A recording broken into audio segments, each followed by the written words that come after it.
అస్సలాముఅలైకుం వరహమతుల్లాహి వబరకాతుహు. Hi hello welcome to my channel అండి. ఈ రోజు అయితే ఇంకా నేను ఐస్ క్రీమ్ అనేది చేశాను ఇంట్లోనే సోయానా. పిల్లలు ఎప్పుడు చూసినా ఐస్ క్రీమ్ డబ్బాలు ఇంట్లో తెచ్చి పెడుతున్నారు. అందుకనేసి అంటే వాళ్ళు కొద్దిగా ఎలా చేస్తారో ఏంటో మనకు తెలియదు కదా, మనం కూడా ఇంట్లోనే చేసుకోవచ్చు.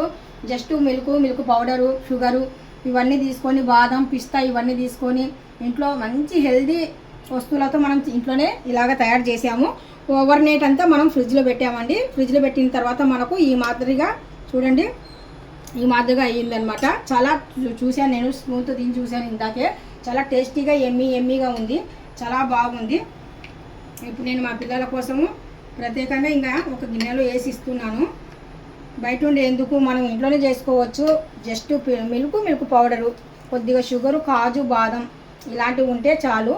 మనకి ఇంకా ఎక్కువగా సెట్ అవ్వాలంటే కానీ సరే మనం ఓవర్ నైట్ ఎక్కువగా పెట్టేసామనుకోండి. ఓవర్ నైట్ ఒకటే పెట్టాను నేను. ఇప్పుడు మార్నింగ్ లెగ్సిన వెంటనే చూసి తీస్తున్నాను. మీకు మాత్రం ఈ వీడియో నచ్చినట్టుగా అయితే కనుక లాంగ్ వీడియో అప్లోడ్ చేస్తున్నాను. లాంగ్ వీడియోలో చూడండి. అల్లా హాఫీజ్.